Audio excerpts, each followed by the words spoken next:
He kept seeing this girl at the queue at the bus stop, and in his eyes, she was beautiful.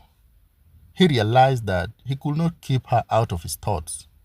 Some days she wore ankle boots, other days she was in a hat, and so he told himself severally, tomorrow I will say hello.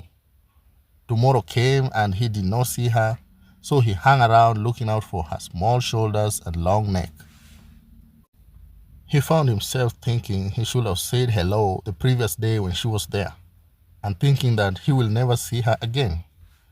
The following day, she didn't come to the bus stop, nor did she the following day. So he gave up. His name is Timothy. He was 24 years old at the time this story starts. He lived in Githurai in a small house with a small window that looked out to the neighbor's wall. The following week, he gets to the queue at the bus stage, and who does he see? He sees a man selling all manner of hats. He has these hats stacked on top of each other, running all the way up into a storied enterprise. Timothy wonders to himself, and how is he able to balance all those hats? There must be like 2,000 hats. But this is Nairobi, and Nairobians make money or they go home. But often, home is so far, as far away as Rumuruti. Nobody feels like going back home, and so they sell hats. As he stood there, gulping at the man with the hats, he had a burst of laughter. So he turned to look, and there she was. She was standing with a gaggle of her girlfriends. Her laughter floated over the queue like a rainbow. A rainbow he felt like he just wanted to eat. He felt his brain say urgently, man, this is your moment. But he couldn't feel his legs. He just felt immobile. So the queue moved on, and soon she and her friends were swallowed into the belly of a matatu. His brain said to him, what the hell, man? And he thought he'll never get another chance. But on the very next day, he saw her. She was wearing some trendy-ass sweater with big wooden buttons. He decided not to waste the chance again, and within no time, she was at her elbow saying hi. So every evening after that, he got to the stage first and reserved for her a space in the queue. And that's how they started talking. As the days went by and as they got to know each other, he found out that she worked in her uncle's phone shop in town. And he found it fascinating how she knew about phones and electronics. He also got to learn that her name was Maggie and that she had a son. When she told him that she is a mother, he was like, wait, Kwani, how old are you? He found out that she was a few years shy of him and she had gotten a baby when she was very young, in high school actually. The baby's father, who at the time was a boy himself, had died before the boy was born. Timothy felt like he liked that. Not the fact that the baby daddy had died, but the fact that she was a mother. He felt like he really liked that because it said to him that she was a responsible person and family-oriented. You see, he himself had grown up in a solid, stable, and happy home in Gara. His dad, who had died from heartbreak months after his brother's death, was that guy, and his mom was that woman. As the days went by, he started hanging out a lot with Maggie. A lot. Surprising to him, she was the aggressor. Like she was the girl who always initiated meetings. Sometimes she took him out on dates. Sometimes she just came over unexpectedly if she knew he was home. So they started dating. Things went well. Actually, things went so well that he moved into a house in Kimathi Estate. Him, her, and her son, a sweet, happy boy. There were no white picket fences in Kimathi or expansive green lawns, but he felt content and happy. His expenses were fairly low, and that meant his designer job could sustain his small family of 3. Not long after, he enrolled her in a college because he felt like he wanted an empowered wife, and this meant that she had to quit her uncle's phone shop. One day his phone rings, and as he picks it up, he realizes that he doesn't recognize the number calling him. So he hesitantly puts it to his ear to listen, and a guy says, "Is this Timothy?" To which he replies, "Yeah, this is Timothy." The caller sounded like he had no time to waste. "My name is Joshua," he said, to which Timothy said, "Okay," because he thought that it's probably a guy who just wanted some design work done for him. The man on the other end says, "We haven't met, but I used to date Maggie, the lady that you're currently dating." To which Timothy said, "Oh," because he was unable to hide the fact that he was surprised. But what he really wanted to say was something tough like, "Hey, where is this going?" So the other guy says, "I just wanted us to meet." And Timothy asks, "Meet about what?" And the guy says, "About Maggie." After careful thought, Timothy agreed. And the man finally said, "Yes, I know this sounds odd, but I mean you no harm." So he agreed to meet after work in a little cafe in a building that was just a stone's throw away from his workplace. He found him there on the day of the meeting, and he remembered him immediately because he recalled his good looks and his fit frame. He looked like someone who was into sports. He remembered one time when he was wooing Maggie, a guy came and pulled her out of the queue and they had what looked like a brief but uncomfortable conversation. So at the restaurant, they have an uncomfortable conversation about Maggie, and Joshua tells him that Maggie will leave him without notice. That the same way she left him is the same way she was going to leave Timothy. Joshua tells Timothy that for him, things were going great, then suddenly Maggie was seeing Timothy, and that's what will happen to him too. He told Timothy that he just wanted to warn him. Now for Timothy, being who he is, he did not see it that way, and so he told Joshua, "This is different." So Joshua said, "Well, mark my words." He finished his tea and he left. Timothy opened a side gig from Tumba for Maggie, which started doing really well. They got a baby in 2004. They moved from Umoja 1 to a detached house in Umoja 2 where they had their own compound. Things got even better. Money was coming in from the Mtumba business. She graduated from college. She got a job with the judiciary and closed down the Mtumba business. Then things got from great to a slow decline.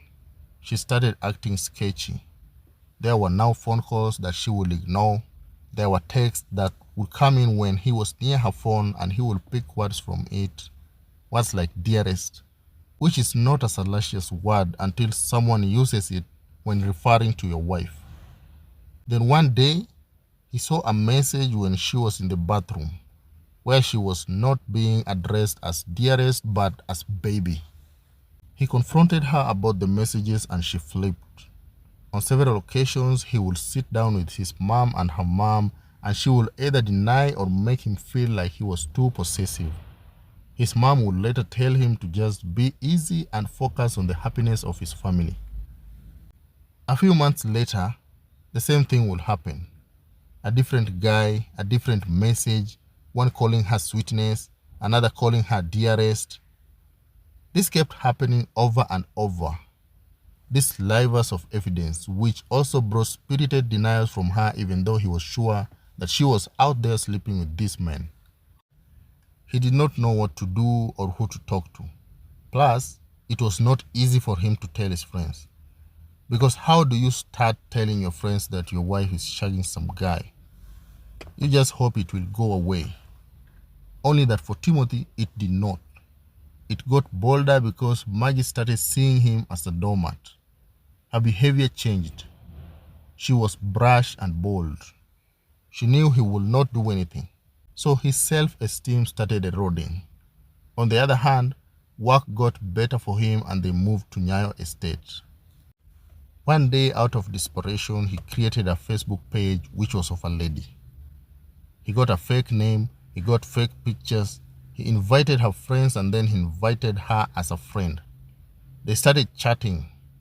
He asked her about one of the guys he suspected she was having a thing with. He pretended that the guy was interested in him. She told him that they had had a thing, that they had driven to Nakuru during the day, they had had sex with him, and she was back in the house in the evening. Together with that and a couple of confessions about other guys, he called another meeting with their parents, and when he tabled this hard evidence, she became so angry. She even ended up walking out of that meeting. But guess what? He went back home to her because his mother said that he should try to keep that family together and that he should look at the kids first. He also did not want to fail. He did not want to fail at the image they had created out there of a loving, stable family. He felt that people would laugh at him. By this time, they had 2 children, in addition to her son. One day he was on leave and was doing some general cleaning when he found a piece of paper with a Yahoo email and password. He sat on the bed, and even before he logged into the Facebook account, he knew that it belonged to his wife. He knew that what awaited him there would be damning. He found out that she was having a thing with one of his best friends, a guy with whom he would have a drink weekly, someone he knew from childhood. The chats were there, like the entrails from a dead animal. He read them with a vein forming on his forehead. But that's when he realized that he wasn't even mad. He realized that what he felt was just deep disappointment to what seemed like a double-edged betrayal. So he took screenshots of all these conversations. Then guess what he did? He did nothing. He just acted okay for a week. He got into the same bed with her for a week, knowing that she was buying his friend. He asked her how her day was. He passed her the salt at the dinner table.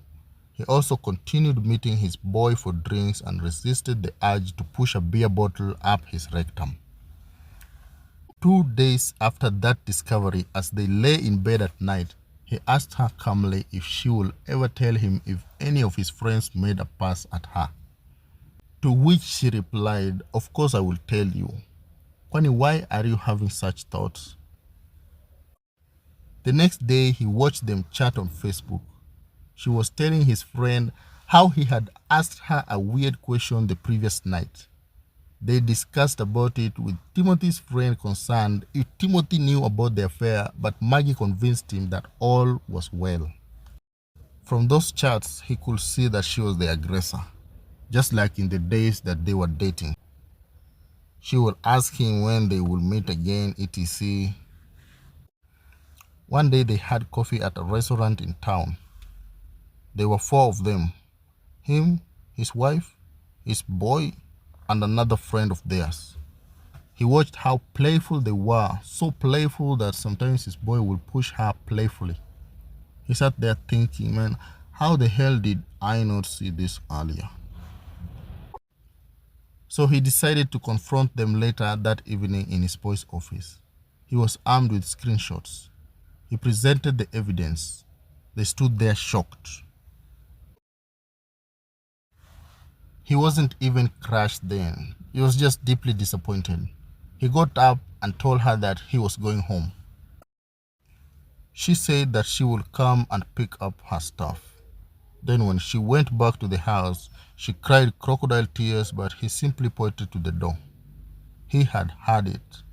She was free to go and shag every man she desired. She did not have to hide it now. An 11-year-old marriage had ended just like that. He cried that night because he was sure that the marriage had ended.